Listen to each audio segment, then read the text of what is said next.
यह दर्द भरी कहानी मशहूर फ़कीर रबिया बसरी की है। जवानी में वह बहुत खूबसूरत थी। एक बार चोर उसे उठाकर ले गए और कोठे पर ले जाकर बेच दिया था। इस नए घर में पहली ही रात को उसके पास एक आदमी लाया गया, जिससे उसने फौरन बातचीत करना शुरू कर दी। आप जैसे भले आदमी को देखकर अच्छा लगा। वह बोली, आराम से आप कुर्सी पर बैठ जाएं, मैं थोड़ी देर इबादत कर लूं। अगर आप चाहें तो मेरे साथ इबादत कर सकते हैं। यह सुनकर नौजवान को हैरानी तो बहुत हुई, पर वह रबिया के साथ जमीन पर घुटने टेक कर बैठ गया। फिर रबिया उठी और बोली, मुझे विश्वास है कि अगर मैं आपको याद दिला दूं कि एक दिन आपको मरना निश्चित ही है, तो आप बुरा नहीं मानेंगे। यह मुनासिब ही होगा अगर मैं आपको आगाह कर दूं कि जो गुनाह करने की आपके मन में चाह हो रही है, वह आपको नरक की आग में धकेल देगा। मेहरबानी करके अच्छी तरह अपनी ही खातिर सोच लें कि आप यह गुनाह करके नरक की आग में कूदना चाहते हैं या इससे बचना चाहते हैं।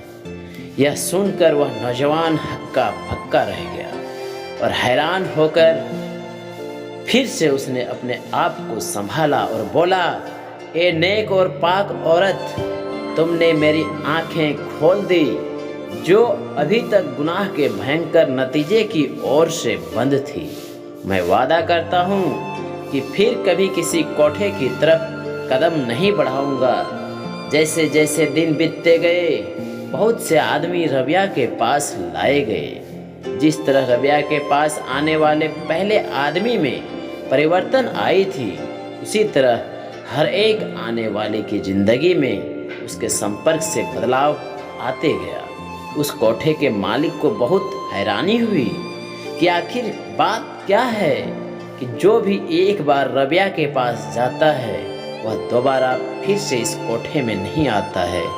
इसका भेद पाने के लिए उसकी पत्नी एक रात ऐसी जगह छिप कर बैठ गई जहां से वह रबिया को कमरे के अंदर देख सकती थी। वह यह जानना चाहती थी कि जब कोई आदमी रबिया के पास जाता है तो वह उससे कैसा बर्ताव, किस तरह का व्यवहार करती है।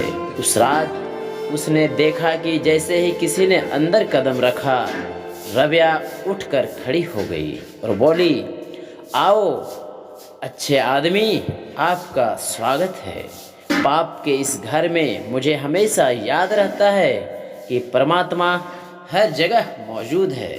वह सब कुछ देखता है और सब कुछ करने की ताकत रखता है। आप मानते हैं ना, यह एक अच्छी विचार है। यह सुनकर वह आदमी भी हैरान रह गया और कुछ देर तक दुविधा में पड़ा रहा। समझ नहीं पाया कि क्या करे क्या ना करे।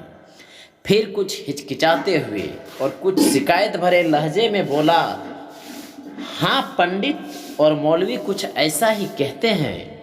रबिया कहती गई, यहाँ गुनाहों से घिरे हुए इस घर में भी मैं कभी नहीं भूलती कि खुदा सब गुनाह को देखता है और वह न्याय भी करता है। जो लोग यहाँ आकर गुनाह करते हैं, उसकी सजा पाते हैं। उन्हें अनगिनत दुख और मुसीबतें झेलनी पड़ती है। मेरे भाई, हमें मनुष्य जन्म मिला है भजन, बंदगी, ईश्वर की प्रार्थना करने के लिए, दुनिया के दुखों से हमेशा के लिए छुटकारा पाने के लिए, रब से मिलने के लिए, न कि जानवरों से बदतर बनकर उसे बर्बाद करने के लिए। दूसरे लोगों की तरह इस आदमी ने भी रबिया के शब्दों की सच्चाई को समझा और जिंदगी में पहली बार उसे एहसास हुआ कि वह कितने घोर पाप करता रहा है और आज फिर करने जा रहा था। वह फुट फुट कर रोने लगा और रबिया के पैरों में गिरकर उससे माफ़ी मांगने लगा। रबिया के शब्द इतने सहज, निष्कपट और दिल को छू लेने वाली थी कि उस कोठे के मालिक की पत्नी बाहर निकलकर अपने किए पापों का पश्चाताप करने लगी। फिर उसने कहा, ए नेक और पाक लड़की, तुम तो वास्तव में फकीर है। हमने कितना बड़ा गुनाह तुम पर लादना चाहा। जाओ इस पाप के घर से इसी समय चली जाओ। इस घटना ने उसके अपनी ज़िंदगी को भी एक नया मोड़ दिया और उसने पाप की कमाई छोड़ दी। यदि आप लोगों को यह कहानी अच्छी लगी हो तो इस YouTube चैनल को सब्सक्राइब ज़रूर कर लीजिएगा, ताकि इस तरह की अच्छी कहानी आप सभी को मिलती रहे।